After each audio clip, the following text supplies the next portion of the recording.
Hello दोस्तों, स्वागत है आपका हमारे यूट्यूब चैनल इन सन क्लासेस में। आज का जो ये वीडियो है इसमें हम सब विज्ञान से रिलेटेड 100 इम्पॉर्टेंट क्वेश्चन के बारे में क्या करेंगे, डिस्कशन करेंगे, जो आपका एग्ज़ाम अभी होने वाला है। तो चलिए स्टार्ट करते हैं। इसमें जो क्वेश्चन होगा फिजिक्स केमिस्ट्री और बायोलॉजी तीनों से होगा। तो चलिए स्टार्ट किया जाता है।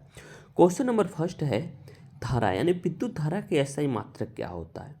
यानी विद्युत धारा जो इलेक्ट्रिक करंट होता है उसका एसआई मात्रक क्या होता है, तो हम सब जानते हैं इसका एसआई मात्रक होता है एम्पियर। हम सब ने पढ़ा है 7 एसआई यूनिट होते हैं, 7 एसआई मात्रक होते हैं।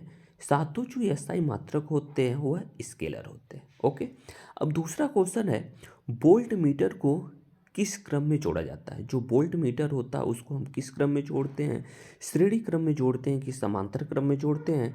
तो हम सब ने पढ़ा है कि जो वोल्ट मीटर होता है उसको हम सब क्या करते हैं, समांतर क्रम में क्या करते हैं, जोड़ते हैं। बट अगर मान लीजिए यहाँ पे पूछा हो जाता अमीटर को हम किस क्रम में जोड़ते हैं, तो अमीटर को हम सब क्या करते हैं, श्रेणी क्रम में क्या करते हैं, जोड़ते हैं। तीसरा क्वेश्चन है, ओम का नियम, जो ओम्स लॉ होता है वह किसे कहते हैं। जो ओम का नियम हमने पढ़ा है, at constant temperature potential difference is directly proportional to the current. जब इसका फार्मूला जो होता है, मैथमेटिकल एक्सप्रेशन होता है, V इक्वल टू क्या होता है, IR होता है। यह किससे संबंधित होता है, यह विद्युत धारा से संबंधित होता है। आगे देखिए क्वेश्चन नंबर 4, विद्युत शक्ति का सूत्र है। जो विद्युत शक्ति है, इलेक्ट्रिक पावर है, उसका जो सूत्र होता है हमने पढ़ा है P इक्वल टू डब्ल्यू बटा क्या होता है, T होता है। जब वहाँ से W का मान हम सब रखते हैं VIT, तो वहाँ से हमारा जो फार्मूला आता है TT कैंसिल हो जाता है, P इक्वल टू क्या आता है, V इंटू आई आता है। ठीक, V क्या है, पोटेंशियल डिफरेंस है, I क्या है, कह सकते हैं इलेक्ट्रिक करंट है। यहाँ से 3 फार्मूला भी प्राप्त किया जा सकता है। हम सब ने पढ़ा है ओम के नियम से V इक्वल टू क्या होता है, IR। अगर यहाँ से V के स्थान पे क्या करें, V के स्थान पर अगर क्या करेंगे, IR रखेंगे। जब V के स्थान पे IR रखेंगे तो यहाँ हो जाएगा I स्क्वायर इंटू R हो जाएगा। उसी प्रकार जब I के स्थान पे V बटा R रखेंगे तो V स्क्वायर अपन क्या हो जाएगा, R आ जाएगा। यानी कह सकते हैं यहाँ पे हम सब 3 फार्मूला क्या कर सकते हैं, प्राप्त कर सकते हैं। यहाँ देखिए अगला क्वेश्चन है, 1 किलोवाट आवर यानी 1 किलोवाट घंटा बराबर कितना होता है, तो यह होता है 3.6 यानी 3.6 गुणे 10 घाते कितना होता है, 6 जूल होता है। क्वेश्चन नंबर 5, अवतल दर्पण किस दर्पण का उदाहरण है। अवतल दर्पण किस प्रकार के दर्पण का उदाहरण है, तो यह क्या होता है, अभिसारी होता है। अगर ये पूछा होता है उत्तल दर्पण किस दर्पण का उदाहरण है, तो वह क्या होगा, अपसारी होता है। ठीक, क्वेश्चन नंबर 6, उत्तल दर्पण सदैव किस प्रकार का प्रतिबिंब बनाता है। क्वेश्चन नंबर 6 देखिए, जो उत्तल दर्पण होता है वह सदैव आभासी आभासी व सीधा प्रतिबिंब क्या करता है, बनाता है। अगर यही मान लीजिए पूछ देता अवतल दर्पण किस प्रकार का प्रतिबिंब बनाता है, तो वह वास्तविक और उल्टा प्रतिबिंब क्या होता है, उससे प्राप्त होता है। क्वेश्चन नंबर 7, मानव नेत्र में प्रतिबिंब बनता है। जो मानव का नेत्र होता है उसमें प्रतिबिंब कहाँ पे बनता है, तो इसका प्रतिबिंब रेटिना पे क्या होता है, बनता है। क्वेश्चन नंबर 8, निकट दृष्टि दोष में प्रयोग होता है, या कह सकते हैं निकट दृष्टि दोष क्वेश्चन पूछा जाता है। निकट दृष्टि दोष को दूर करने के लिए हम सब किस प्रकार के लेंस का क्या करते हैं, प्रयोग करते हैं। तो निकट दृष्टि दोष को दूर करने के लिए हम सब अवतल लेंस का क्या करते हैं, प्रयोग करते हैं। क्वेश्चन नंबर 9, दूर दृष्टि दोष को दूर करने के लिए हम सब किस प्रकार के लेंस का प्रयोग करते हैं, तो दूर दृष्टि दोष को हम सब दूर करने के लिए उत्तल लेंस का क्या करते हैं, प्रयोग करते हैं। क्वेश्चन नंबर 10, प्रकाश की चाल होती है वेलोसिटी ऑफ लाइट। प्रकाश की चाल कितनी होती है इन वैक्यूम, तो जो वेलोसिटी ऑफ लाइट होती है 3 इंटू 10⁸ मीटर बटा कितना होता है, सेकेंड होता है। ओके, क्वेश्चन नंबर 11, फोकस दूरी का एसआई मात्रक है। दूरी है, डिस्टेंस है, डिस्टेंस का मात्रक क्या होता है, मीटर। यानी फोकस दूरी का जो एसआई मात्रक होगा वह क्या होगा, मीटर। क्वेश्चन नंबर 12, विद्युत प्रतिरोध का एसआई मात्रक होता है। प्रतिरोध जो रेजिस्टेंस होता है उसका एसआई मात्रक क्या होता है, ओम होता है। आगे देखिए क्वेश्चन नंबर 13, चुंबकीय क्षेत्र की एसआई मात्रक होता है। चुंबकीय क्षेत्र का जो एसआई मात्रक क्या होता है, तो इसका एसआई मात्रक क्या होता है, टेस्ला होता है। आगे देखिए क्वेश्चन नंबर 14, फ्लेमिंग का बाएं हाथ का नियम संबंधित है। जो फ्लेमिंग के बाएं हाथ का नियम किससे संबंधित है? तो यह मोटर से संबंधित है। क्वेश्चन नंबर 15, फ्लेमिंग का दाएं हाथ का नियम संबंधित है, यह किससे संबंधित है? जनित्र से। ओके। क्वेश्चन नंबर 16, विद्युत ऊर्जा का सूत्र है।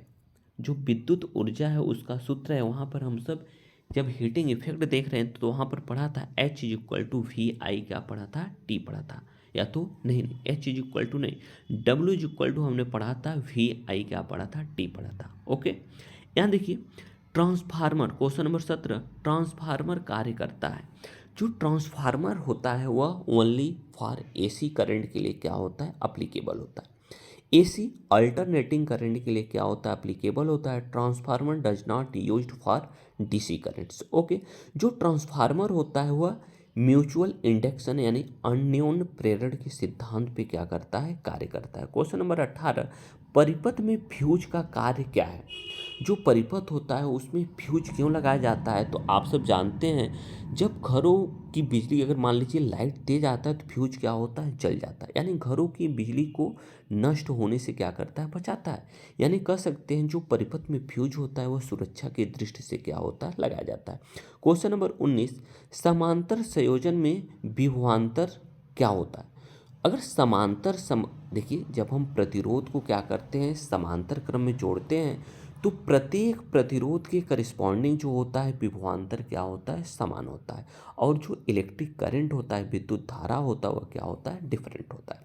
आगे देखिए क्वेश्चन नंबर 20, श्रेणी संयोजन में धारा, श्रेणी क्रम इन कह सकते हैं सीरीज कॉम्बिनेशन, जो इलेक्ट्रिक करंट यानी विद्युत धारा होता है प्रत्येक रेजिस्टेंस के करिस्पॉन्डिंग क्या होता है? सेम होता है।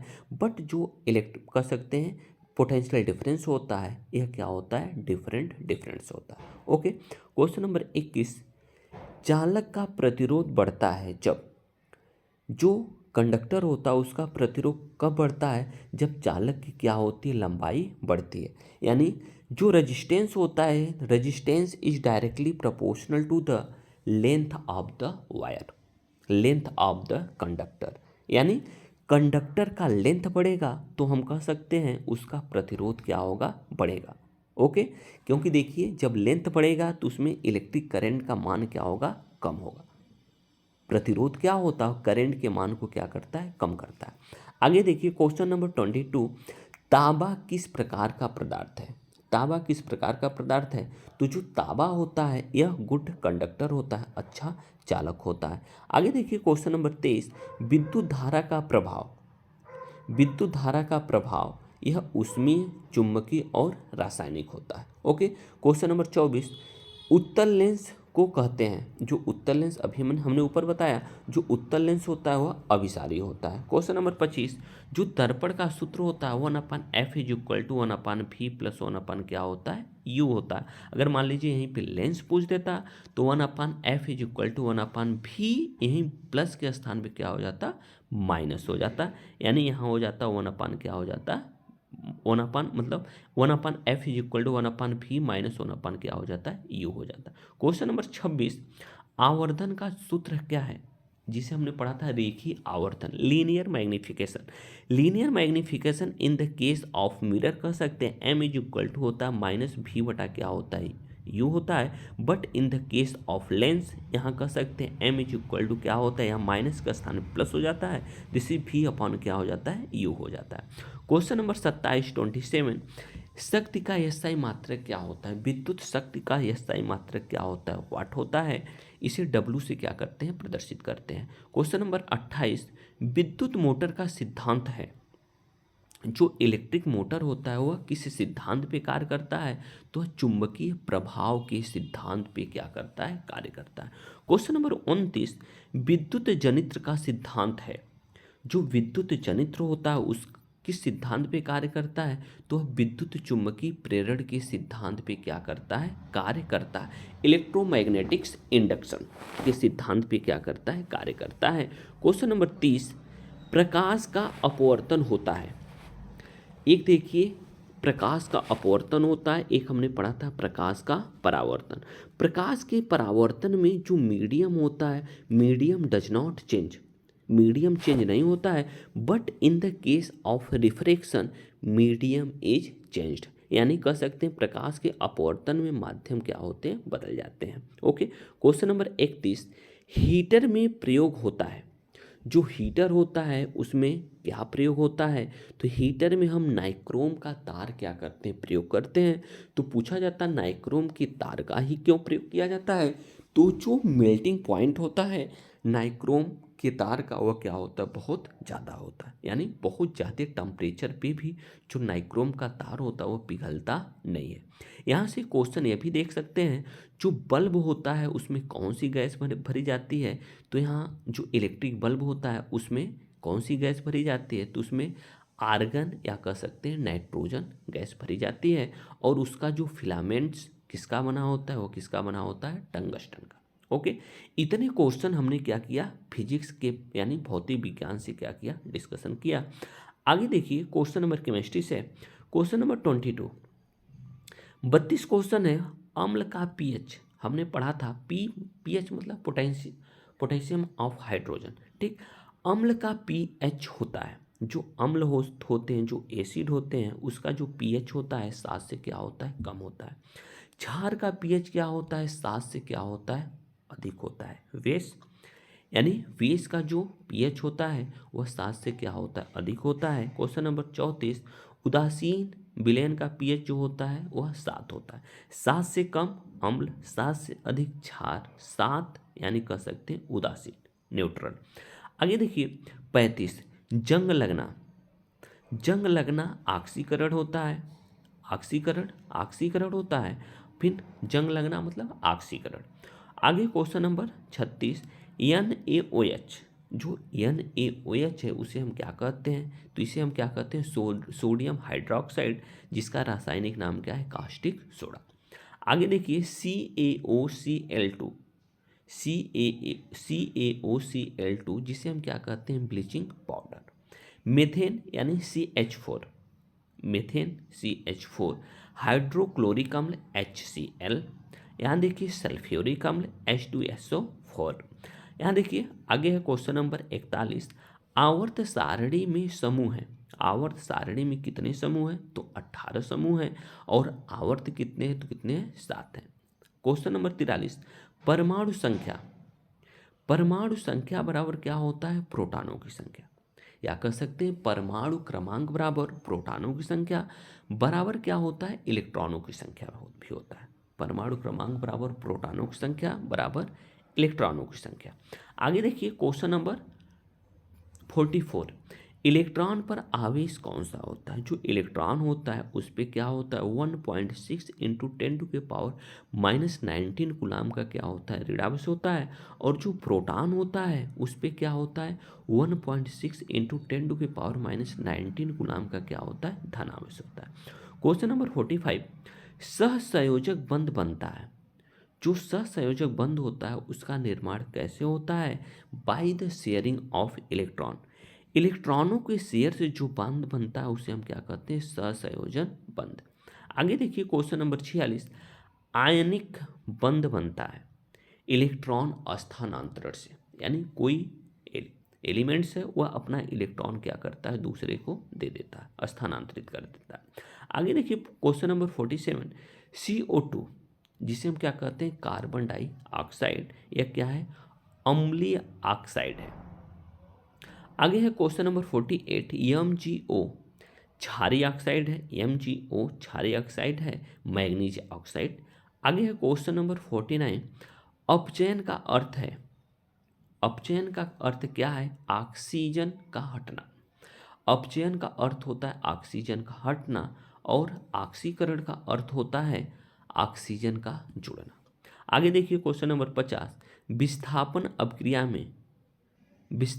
अभिक्रिया में क्या होता है, जो अधिक क्रियाशील जो एलिमेंट होते हैं कम क्रियाशील एलिमेंट को क्या कर देते हैं, रिप्लेस कर देते हैं। आगे देखिए क्वेश्चन नंबर 51, पीएच स्केल सीमा, पीएच स्केल जो होता है वह सीमा कितना होता है, 0 से क्या होता है, 14 होता है, जो अभी हमने ऊपर देखा है। क्वेश्चन नंबर 52, पेट्रोलियम से प्राप्त एलपीजी एलपीजी यानी लिक्विड पेट्रोलियम गैस। आगे देखिए क्वेश्चन नंबर 53, एथेनॉल का सूत्र है, मेथ होता है फिर एथ होता है यानी C2H5OH। मिथेनॉल का सूत्र, एथेनॉल का सूत्र है C2H5OH। कार्बन की संयोजकता होती है, कार्बन की संयोजकता क्या होती है, 4 होती है, CH4 मीथेन। वहाँ से देखेंगे तो कार्बन की संयोजकता कितनी होती है, 4 होती है। साबुन बनता है, साबुन कैसे बनता है, सैफनिफिकेशन से क्या होता है, साबुन का क्या होता है, निर्माण होता है। क्वेश्चन नंबर 56, ऊष्माक्षेपी अपक्रिया क्या है। ऊष्माक्षेपी मतलब जिसमें ऊष्मा क्या होता है, बाहर निकलता है। एक ऊष्माशोषी अपक्रिया होता है जिसमें ऊष्मा क्या होता है, अंदर अवशोषित किया जाता है। यहाँ देखिए ऊष्माशोषी अपक्रिया ऊष्मा का अवशोषण होता है। आगे देखिए क्वेश्चन नंबर 58, धातुएं प्रायः होती हैं, धातुएं जो होती हैं कैसी होती हैं, उनकी प्रॉपर्टी कैसी होती है, वह तन्य व आघातवर्धनीय होती है। ओके। क्वेश्चन नंबर 59, अधातुएं प्रायः होती हैं भंगुर मतलब जो टूट जाते हैं। ओके। आगे देखिए क्वेश्चन नंबर 60, सबसे हल्की धातु कौन है, सबसे हल्की धातु क्या होती है, लिथियम होती है। पानी का रासायनिक सूत्र क्या होता है, तो हम सब जानते हैं H2O। यहाँ देखिए NH3 यह अमोनिया होता है, अगर यही NH4 होता है तो उसे हम अमोनियम कहते हैं। आगे देखिए क्वेश्चन नंबर 63, धातु प्लस अम्ल बराबर लवण प्लस क्या होता है, हाइड्रोजन। अगर धातु को हम क्या करते हैं, अम्ल से रिएक्शन कराते हैं तो लवण और हाइड्रोजन क्या होता है, बाहर निकलता है। लवण का निर्माण होता है और हाइड्रोजन क्या होता है, बाहर निकलता है। क्वेश्चन नंबर 64, कार्बन का अपरूप, कार्बन के अपरूप हैं हीरा और ग्रेफाइट्स, दो क्या हैं, कार्बन के एलोट्रॉप्स हैं। ओके। अब देखिए बायोलॉजी से कुछ क्वेश्चन हमने तो लिया है जो आप सबके एग्जाम के लिए महत्वपूर्ण हो सकते हैं। ये छोटे छोटे क्वेश्चन हैं तो चलिए ध्यान से समझिएगा। क्वेश्चन नंबर हमने इस बहुत इंपॉर्टेंट क्वेश्चन को क्या किया है, सेलेक्ट किया है। आइए देखते हैं क्वेश्चन नंबर 65, प्रकाश संश्लेषण होता है, प्रकाश संश्लेषण क्लोरोप्लास्ट में, प्रकाश संश्लेषण जो होता है वो क्लोरोप्लास्ट में। क्वेश्चन नंबर 66, मानव का जो हृदय होता है उसमें कितने कक्ष होते हैं, तो उसमें 4 कक्ष होते हैं, दाया अलिंद दाया नील है, बाया अलिंद बाया नील है। आगे देखिए क्वेश्चन नंबर 67, रक्त का लाल रंग होता है, जो खून होता है उसका लाल रंग किसके कारण होता है, तो वह हीमोग्लोबिन के कारण होता है। क्वेश्चन नंबर 68, श्वसन में ली जाती है, जो श्वसन होता है उसमें कौन सी गैस ली जाती है, तो ऑक्सीजन को क्या करते हैं, हम अंदर लेते हैं। उसके बाद देखिए 69 में पाचन प्रारंभ होता है मुख से, पाचन का मतलब कह सकते हैं पाचन, जैसे ही भोजन को अपने मुख में रखते हैं तभी से पाचन क्या होता है, प्रारंभ हो जाता है। क्वेश्चन नंबर 70, इंसुलिन बनता है, इंसुलिन कहाँ पे बनता है, अग्न्याशय में, अग्न्याशय में इंसुलिन का क्या होता है, निर्माण होता है। डीएनए, डीएनए का पूरा नाम क्या है, डीऑक्सीराइबोज न्यूक्लिक एसिड। डीएनए का जो फुल फॉर्म होता है डीऑक्सीराइबोज न्यूक्लिक एसिड होता है। क्वेश्चन नंबर 72, अनुवांशिकता के जनक है, अनुवांशिकता के जनक कौन है, तो हम सब जानते हैं अनुवांशिकता के जनक जो होते हैं वह ग्रेगर जॉर्ज मेंडल है। आगे देखिए क्वेश्चन नंबर 73, गुणसूत्र पाए जाते हैं नाभिक में, गुणसूत्र पाए जाते हैं नाभिक में। 74, मानव में गुणसूत्र हैं, मानव में हम सब जानते हैं 23 जोड़ी गुणसूत्र पाए जाते हैं, टोटल कितने होते हैं, 46।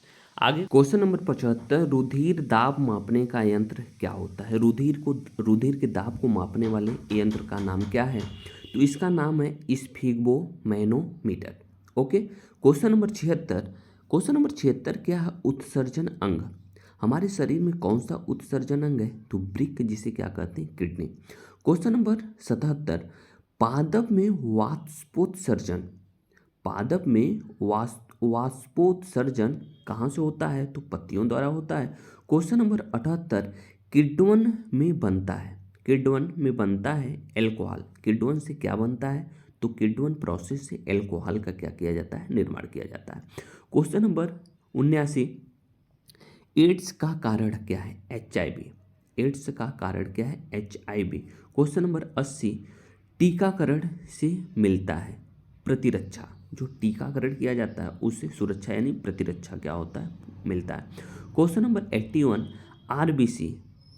आरबीसी का जीवन काल कितना होता है, जिसे लाल रुधिर कणिकाएं बोलते हैं, इसका जो जीवन काल होता है 120 दिन होता है। क्वेश्चन नंबर 82, हरित लवक में पाया जाता है, जो हरित लवक होता है उसमें क्लोरोफिल क्या होता है, पाया जाता है। क्वेश्चन नंबर 83, पर्यावरण का जैविक घटक है, पर्यावरण का जैविक घटक क्या है, पौधे व जीव, क्योंकि पर्यावरण में पौधे और जीव क्या होते हैं, पाए जाते हैं, यानी ये क्या है, पर्यावरण के जैविक घटक है। क्वेश्चन नंबर 84, खाद्य श्रृंखला प्रारंभ होती है, खाद्य श्रृंखला प्रारंभ होती है उत्पादक से। क्वेश्चन नंबर 85, मेढक का शोषण, मेढक देखिए किससे शोषण करते हुआ, देखिए त्वचा के द्वारा करते हुआ, फेफड़ों द्वारा। जब बाहर रहते हैं यानी कह सकते हैं जब जमीन पर रहते हैं, बाहर रहते हैं पानी से बाहर रहते हैं तो फेफड़ों के द्वारा करते हैं, और जब अंदर रहते हैं पानी में रहते हैं तो क्या होता है, त्वचा के द्वारा क्या करते हैं, शोषण करते हैं। आगे देखिए क्वेश्चन नंबर 86, क्वेश्चन नंबर 86 क्या है, पौधों में जल का परिवहन जाइलम द्वारा होता है, पौधों में जल का जो परिवहन होता है किसके द्वारा होता है, जाइलम द्वारा होता है। क्वेश्चन नंबर 87, भोजन का परिवहन फ्लोएम द्वारा होता है, पौधों में कह सकते हैं भोजन का परिवहन, कह सकते हैं संचरण या परिवहन किसके द्वारा होता है, फ्लोएम के द्वारा होता है। 88 यानी 88, मानव मस्तिष्क का भाग, मानव मस्तिष्क का भाग सेरिब्रम, सेरिब्रम, मानव मस्तिष्क के भाग को सेरिब्रम बोलते हैं। क्वेश्चन नंबर 89, हार्मोन्स स्रावित होते हैं, हार्मोन्स स्रावित होते हैं अंतःस्रावी ग्रंथियों से। क्वेश्चन नंबर 90, देखिए महिला जनन कोशिका है, महिला जनन कोशिका अंडाणु। आगे क्वेश्चन नंबर 91, पुरुष जनन कोशिका शुक्राणु। क्वेश्चन नंबर 92, कोशिका की खोज किसने किया था, रॉबर्ट हुक ने किया था। क्वेश्चन नंबर 83, कोशिका का नियंत्रण केंद्र क्या है, नाभिक है। क्वेश्चन नंबर 94, जीवन की मूल इकाई क्या है, कोशिका है, जीवन की मूल इकाई क्या है, कोशिका है। क्वेश्चन नंबर 95, संतुलित आहार में आवश्यक, संतुलित आहार में क्या आवश्यक है, तो कार्बोहाइड्रेट, प्रोटीन और वसा, विटामिन। अब कार्बोहाइड्रेट, प्रोटीन, वसा और विटामिन। क्वेश्चन नंबर नहीं, एक मिनट, क्वेश्चन नंबर कह सकते हैं यहाँ संतुलित आहार में आवश्यक क्या है, कार्बोहाइड्रेट व प्रोटीन। क्वेश्चन नंबर 96, वसा, विटामिन, सही है, क्वेश्चन नंबर सही है। आगे देखिए क्वेश्चन नंबर 97, विटामिन सी की कमी से कौन सा रोग होता है, स्कर्वी होता है। क्वेश्चन नंबर 98, विटामिन डी की कमी से कौन सा रोग होता है, रिक्टेस होता है, रिक्टेस